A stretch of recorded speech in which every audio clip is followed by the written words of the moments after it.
Hi children, welcome to our biology class. Today we will start our next chapter, chapter 5, Diversity for Sustenance. In this chapter, we will study about diversity of organisms.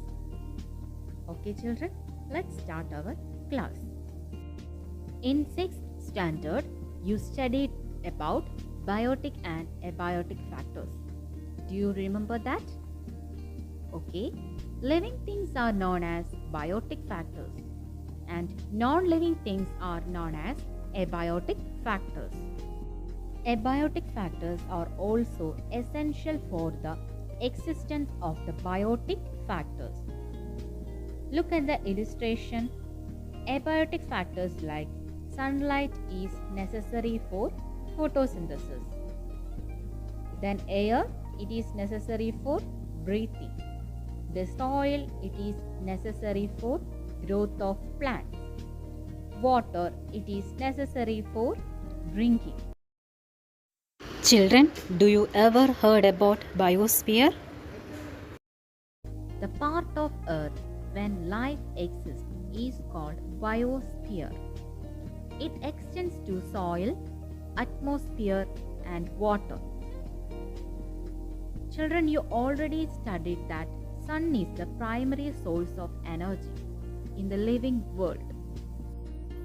Green plants convert light energy to chemical energy through photosynthesis.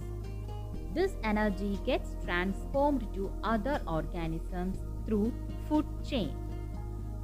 Plants that prepare their own food or plants that can perform photosynthesis is called producers. Organisms depend on plants directly or indirectly are called consumers. Consumers are mainly divided into three. They are primary, secondary and tertiary consumers. The consumers that depend on plants directly are primary consumers. The organisms that feed on primary consumers are called secondary consumers. Organisms that feed on secondary consumers are called tertiary consumers. Children, you are already familiar with the food web and food chain. Children, observe the illustration of a food web. Do you know what is food chain and food web? A food chain is a simple linear series of steps, while food web is the interconnection of food chains. It is complex. Is a single organism involved in more than one food chain? Yes. A single organism is involved in more than one food chain. Is the possibility of an organism becoming food to more than one organism helpful to the existence of the food chain? Why? Do you know? It is not helpful the existence of food chain. The main factor which controls the number of organisms in an ecosystem is the food chain.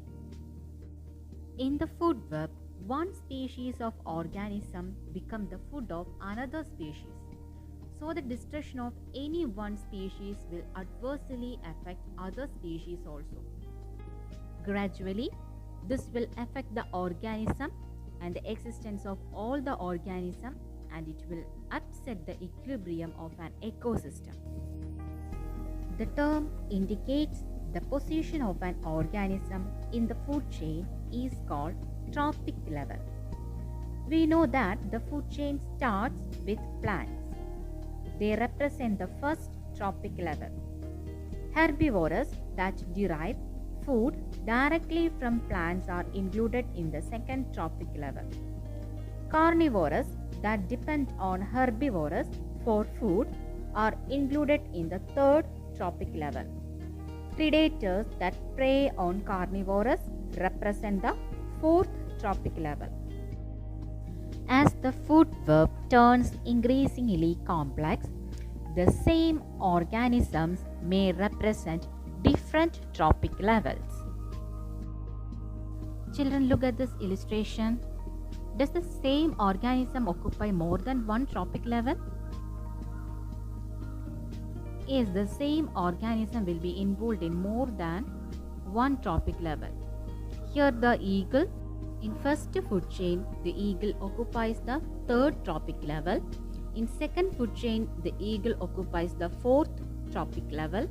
The third food chain, the eagle occupies the fifth trophic level. So there are chances for the existence of a fifth trophic level, and the same organism will be involved in more than one trophic level. The number of trophic levels and the position of organisms in the trophic levels of the ecosystem is not constant. It changes in accordance with the complexity and the length of the food chain. There is an activity for you. Complete the illustration by including the organism of the food web at various trophic levels.